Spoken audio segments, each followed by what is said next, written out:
Selamat siang, sahabat. Kita ketemu lagi nih hari ini dengan pembahasan yang berbeda. Biasanya kita membahas hukum, sekarang kita membahas mengenai yang selalu wanita idamkan ya. Di sini telah hadir yaitu Mbak Grace yang merupakan konsultan hukum. Selain konsultan hukum, Mbak Grace juga merupakan konsultan kesehatan atau yang mau berbadan langsing ya, tapi tetap sehat. Iya. Selamat siang Mbak Grace.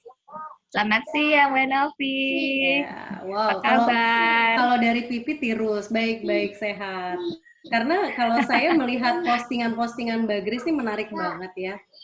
Ternyata banyak orang mengidamkan gitu kan badan bagus. Ternyata nggak semudah itu mau langsing tapi sehat gitu kan. Iya. Boleh cerita dulu nih tentang diri Mbak Grace dulu deh kita sebelum mulai tanya jawabnya. Dulu awal mulanya tuh saya tuh memang berbodi kecil. Jadi dari lahir tuh memang termasuk berbadan kecil mungil. Awalnya tuh saya kan pikir saya nggak bakalan gemuk nih karena sampai neret tuh berat saya cuma 43. Itu belum Saya hamil hamil. anak pertama. Hamil anak pertama naik 15 kilo, berhasil turun 10 kilo. Masih utang 5 kilo ya.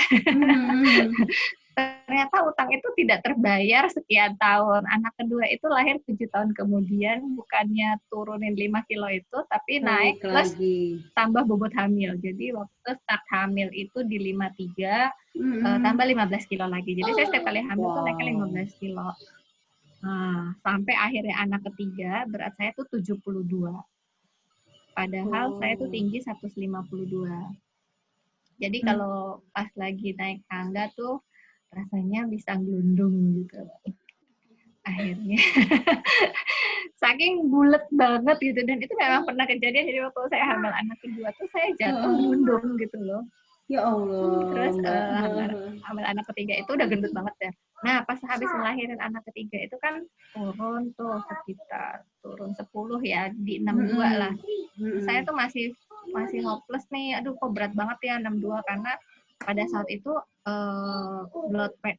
tekanan darah saya mulai naik, terus diabetesnya diambang, hampir ya udah ambang batas lah gitu ya. Terus karena keluarga saya tuh koleksi penyakit, papa saya tuh diabetes, nenek saya diabetes, terus dari keluarga ibu saya tuh kanker dan jantung. Dari keluarga bapak saya tuh diabetes sama jantung juga. Sama kalau dari ibu tuh darah tinggi, stroke. Nah, saya takut tuh dengan kegemukan itu udah mulai gejala-gejala tuh udah mulai ada. Saya bilang sama dokter saya sempat kena carpal tunnel syndrome, jadi saraf saya kejepit di sini dan saya nggak bisa megang apapun gitu karena nggak berasa, jadi megang gelas tuh sampai jatuh.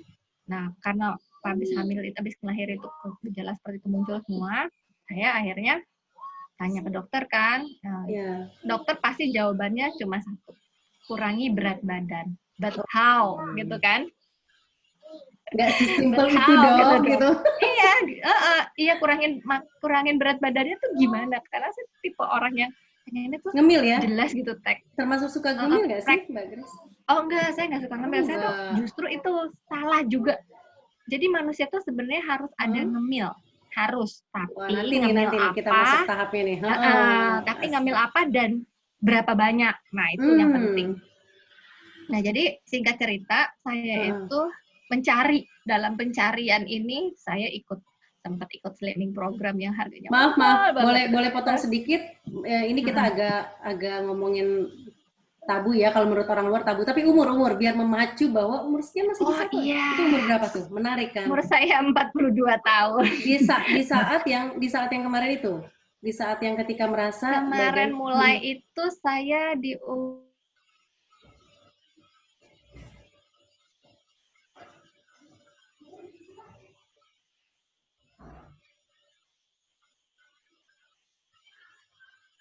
Mbak Grace, aduh maaf nih sedikit terputus karena sinyal, kita tunggu ya. Wow, lagi menarik-menariknya nih kita. Sorry. Nggak apa-apa. Lagi seru-serunya padahal. Iya. Biar penasaran. Jadi waktu itu saya mulai itu, jadi saya ngelahirin anak ketiga tuh umur berapa ya? 30. Sekarang anak umur 33 tambah saya 3334 lah ya. 38 ya, dari mulai sebelum 40 ya, 39 tuh saya udah mulai soalnya kan mencari. Nah ada yang bilang tuh kan usia kita semakin tua agak susah bikin badan kita langsing gitu, makanya nih dengar cerita lanjut. Oh lu mitos ternyata ya. Aduh, lanjut. Semua kembali ke tekad, ke motivasi dan tekad kita. Jadi kita tahu yang berat badan posisi berat badan saat itu 72 dengan tinggi 152. Terus saya mencari program yang pas dengan diri saya, yang benar, yang bisa saya ikutin. Sebenarnya sih semua program itu baik ya, cuma kembali lagi kita bisa ngikutin apa enggak gitu aja. Akhirnya dengan yang slimming program yang pakai alat dan lain sebagainya tuh saya cuma bisa turun sampai di titik 58. Tapi itu udah prestasi loh. Tapi kan dokter bilang, Grace, kamu berat badan nggak boleh lebih dari 50. 50 itu maksimal banget. Nah, terus kita kalau 50 terus, misalnya kita lebaran atau Natal makan kue kering, kan naik tuh. Nah, kalau pas 50 terus naik, turunin lagi gimana gitu kan. Saya kepikir gitu, berarti kan saya harus di bawah 50. Terus saya cari BMI saya, ideal saya tuh di berapa? Ideal saya tuh sebenarnya di 46,8. Jadi buat saya harus di bawah itu tuh, karena kan saya hobi makan sebenarnya. Setelah menikah, hobi saya makan karena suami saya senang makan. Akhirnya kolaborasi yang tepat gitu ya. Iya, apalagi kalau pulang ke Jakarta, kebetulan suami saya juga orang Palembang. Terus sama dong, kita doyan pempek ya. Iya, pempek, celimpungan, model, udah semua tuh kan. Melek mata makan pempek gitu kan, siangan dikit makan celimpungan gitu kan. Terus udah pokoknya naik deh pasti kayak gitu. Jadi saya pikir saya harus lebih rendah dari 46 gitu. Jadi buat jaga-jagalah gitu kan. Oke, akhirnya saya lihat nih ada beberapa teman saya konsultan juga. Dia ini kok makannya tadinya gemuk tuh 70 kilo gitu. Kebetulan anaknya satu kelas sama anak saya. Kok dia bisa langsing banget ya, gimana caranya nih? Terus saya lihat teman saya yang lain juga, temannya dia juga, kok kurus juga ya gitu kan. Gimana caranya? Penasaran saya, terus diceritain, oh gini, kantor pola makan segala macam. Kan saya pikir saya sibuk gitu kan, ibu rumah tangga dan kerja. Kalau saya mesti datang ke satu tempat, nge-gym segala macam, habis waktu nggak mungkin deh. Saya bilang kayaknya saya napas aja butuh waktu gitu. Gimana gitu. Akhirnya saya lihat, gampang banget. Ternyata lewat WhatsApp doang. Jadi dia kirim meal plan, terus ada grocery yang harus kita grocery yang harus kita pilih. Ternyata tuh meal plan-nya mereka sudah hitung kalorinya. Pada prinsipnya kalau pengen turun berat badan itu harus defisit loss. Itu kayak ada defisit kalori kan. Jadi kalau misalnya kita hitung TDE kita itu, misalnya kebutuhan kalori kita setiap hari misalnya sekitar 1.400 kalori, ya berarti kan kalau mau turun harus di bawah itu, misalnya 1.500 atau 1.300. Tapi nggak boleh ngejeglek sampai 900. Wah, itu badan nggak bagus nanti. Jadi ada minimal maksimal juga tetap ya. Iya. Enaknya karena kita tuh tinggal ngikutin, sebenarnya tinggal ngikutin tuh enak loh, daripada kita ngitung-ngitung sendiri kan. Ada teman saya tuh yang saya pagi makan ini, siang makan ini, akhirnya dia setiap makan dilihat ininya ya, kadang berapa kalori ini gitu. Nah iya, akhirnya kita mumet sendiri ngitungin kalori. Stres mah akhirnya gitu. Akhirnya makan tuh nggak nikmat kan, makan nggak nikmat, badan kita juga jadi kayak hal-hal psikologis gitu juga mempengaruhi loh Mbak Novi. Benar-benar. Untuk keberat badan kita. Jadi tadi kalau kita, asupan ya, pertama ya Mbak ya, asupan kalori tadi penting. Asupan kalori itu penting. Nah, yang paling penting lagi nih, saya punya problem dari kecil nggak suka sarapan. Jadi saya tuh makhluk anti sarapan. Jadi selama saya baru ini, makan. Sebenarnya sama sarapan. Saya nggak sarapan, cuma saya biasa minum air putih hangat gitu kan. Sama paling kalau sekarang PCO ya, cuman saya sampai sekarang nih jam berapa nih kalau di sini saya jam setengah 12 belum belum makan, paling PCO sama air putih. Kalau Mbak sendiri sebelumnya apa berarti? Nggak sarapan itu? Jadi kalau pagi tuh saya nggak suka sarapan, saya cuma minum teh manis. Oh, teh Minum teh manis. manis. Cuma kadang-kadang saya minum susu gitu, tapi susu coklat gitu kan. Atau kadang-kadang saya makan roti tawar karena kebetulan keluarga ayah saya kan didikan Belanda, jadi pagi tuh Oh, roti pasti ada pasti gitu kan. ada. Dan akhirnya itu membuat saya malas makan. Saya juga tipe orang yang Mm-mm. malas makan dulunya. Cuma setelah menikah tuh itu berubah semua. Dan setelah punya anak kedua saya mulai sarapan. Lucu ya, baru anak kedua baru saya mulai sarapan. Terus Padahal pola sarapannya hidupnya juga tidak terbiasa ngawur. sarapan gitu ya. Iya, saya biasanya tuh brunch jadinya. Makan pagi dan makan siang di jam Iya, di 11. jam oke, kalau saya sih ya sama 10 atau setengah 11. Brunch jadinya. Zaman kuliah tuh pasti habis kuliah jam 10 terus kita cari makan gitu jam 11. Udah saya nggak makan lagi sampai sore gitu. Kadang ngemil aja enggak gitu kan. Cuma akibatnya setiap kali makan saya makannya banyak banget porsinya. Sampai mama saya atau teman-teman deket saya yang di kos dulu zaman dulu gitu yang kenal saya, "Terus kamu kalau makan kayak ular ya, sekali makan banyak," katanya gitu. Jadi ya itu sebenarnya salah karena Iya, iya, membuat iya. usus kita, Lebar malah kan? lambung kita kerja ekstra, iya. Betul, betul. Akhirnya terbiasa nanti sudah lebar gitu maunya juga banyak malah ya gitu kali ya Mbak ya. Iya, Kurang lebih. usus kita jadi terbiasa seperti itu dan lambung kita itu menyakiti lambung kita. Nah, itu yang bikin akhirnya asam lambung saya naik. Mulai ada penyakit Nah, asam lambung mulailah itu dari situ. masuk. Dan perempuan Mm-mm. biasanya itu karena hobi makan pedes, hobi ngerujak. Betul, Tapi benar nggak sih betul. sebenarnya asam lambung itu akibat dari kita bakso pedes-pedes atau apa gitu gimana tuh menurut Sebenarnya Mbak kalau Grace? asam lambung kan semua ada ya, cuma tinggal dia bisa naik karena misalnya salah satunya adalah karena kita pola makannya nggak benar. Jadi perut kita Mm-mm. itu, pencernaan kita itu membutuhkan waktu. Jadi kayak kita punya bayi, ingat nggak? Kalau kita punya bayi 2 jam sekali harus kita kasih susu. Susu betul. dua Karena jam dia sekali. kecil katanya itunya ya lambungnya kan. Iya, tapi Ukuran timingnya tuh setiap 2 jam sekali, betul ya? rutin, iya betul. Itu juga berlaku buat kita loh sebenarnya. Jadi tiap 2 jam Oh, sekali kita harus makan. Tapi bentuknya makan ya, porsinya, bentuknya makan bukan iya, minum gitu, harus makan. makan. Oke Porsinya oke oke. kecil gitu, tapi Hmm. tiap 2 jam. Jadi pola makan yang saya jalanin sekarang, saya harus sarapan di antara jam 6 sampai jam 8 pagi. Oh, jadi kita melek Kamu, kurang lebih setengah jam sejam lah ya. ya, setengah jam sejam Tapi kita. tapi sarapannya apa nih Mbak? Nah, sarapannya yang pasti harus bernutrisi tinggi, rendah kalori, dan Nutrisi rendah tinggi. glycemic index. Berarti boleh Karena susu, kalau boleh susu.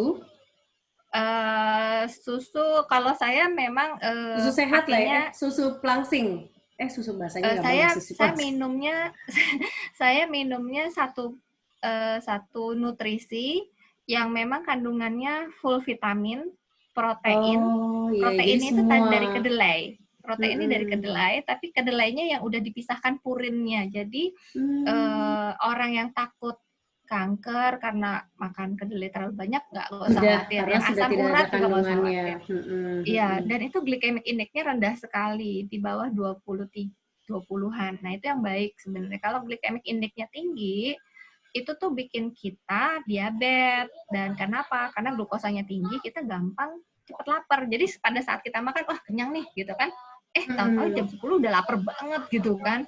Nah, jadi kalau kita makan yang glycemic index-nya tinggi dan rendah kalori, tinggi kalori, ya gitu Mm-mm. akibatnya. Ya misalnya gini, dulu saya seneng banget makan pagi itu bubur ayam, Ah, kalau nggak soto gitu ya. biasa ya itu Itu kan idaman. pecel. Soto, bubur ayam, pecel, lontong sayur. Iya, itu tuh sebenarnya glycemic index-nya tinggi dan kalorinya juga tinggi, tapi Oke. nutrisinya nggak ada. Tidak ada Nah, nutrisi malah ya. ya coba deh bayangin kalau lontong sayur atau bubur ayam itu kan banyakannya karbo. Betul, Ayamnya kan pasti karbo. disuirin doang, iya kan? Mm-mm. Terus kerupuknya, kerupuk itu makanan ringan, makanan kecil, tapi kalorinya gede banget. Kalorinya itu sekitar berapa ratus kalori gitu loh. 100-an apa hampir 200 seingat saya tuh. Nah, jadi bikin kita sebenarnya cepat lapar kalau makan yang kayak gitu. Oh, justru pengen lagi ngemil yang lain nantinya malah. Nah, makanya kita harus makan tuh begitu melek mata. Makanya kayak orang puasa ya, sahur itu kan harus yang bergizi. Makanya disarankan kan pakai buka puasa juga pakai kurma, terus ada sahur juga pakai kurma. Karena itu tuh bagus banget kurma tuh. Dia tuh punya glukosanya tuh beda sama karbohidrat lainnya gitu kan. Nah, jadi sarapan tuh harus berkualitas supaya kita nggak naik berat badan, tapi kebutuhan tubuh kita tercukupi gitu. Nanti di jam banget nih, banyak. Nanti di jam 10 tuh biasanya saya snack. Snack saya itu juga yang jadi kita sarapannya boleh istilahnya tapi tetap diketahui asupan yang kita masuki ya, jangan mentang-mentang boleh sarapan bubur gitu ya, itu di jam 6 sampai jam 8. Bagus nih kalau misalnya suka minum susu pagi, misalnya susu kedelai gitu kan, jangan kasih gula. Terus gula itu jahat banget soalnya. Terus betul. Apalagi kayak kita ada papa saya juga punya diabetes gitu kan. Jadi kita lebih baik karena kita silang ya, kalau setahu saya tuh kenanya silang. Betul. Nenek saya kan yang diabetes, terus papa saya biasanya anak perempuan. Sama banget ya. Persis banget. Jadi benar-benar kalau bisa jangan gunakan gula ya, kecuali memang mungkin kayak sekarang banyak sih kemasan cemilan juga yang no gluten ya, gluten free gitu kan ya Mbak ya. Iya. Itu jam juga 10 Mbak ambilnya apa nih? Jam 10 saya makannya itu buah biasanya. Oh iya, sehat banget bener. Buahnya itu juga saya pilih yang hidrasinya tinggi, terus mengandung air, terus mengandung seratnya tinggi gitu. Kebetulan kan saya juga punya problem itu, mungkin karena saya selalu makan pedas ya. Saya kan persilangan antara orang Sunda dan orang Palembang yang penggila pedas. Dua-duanya pedas, betul. Jadi saya punya problem tuh susah BAB. Terus udah gitu zaman dulu saya belum mengenal pola hidup sehat, saya tuh senang banget minum teh. Dan teh saya tuh harus pekat, hitam. Emang tawar sih, tapi pekat dan hitam. Nah, itu akibatnya kan membuat metabolisme untuk pembuangannya kurang bagus. Nah, jadi saya di pola hidup sehat ini saya belajar makan buah-buah yang berserat yang tinggi, misalnya pepaya. Dulunya saya tuh nggak suka pepaya, tapi karena pola ini terpaksa saya harus makan pepaya, akhirnya saya makan pepaya. Gitu.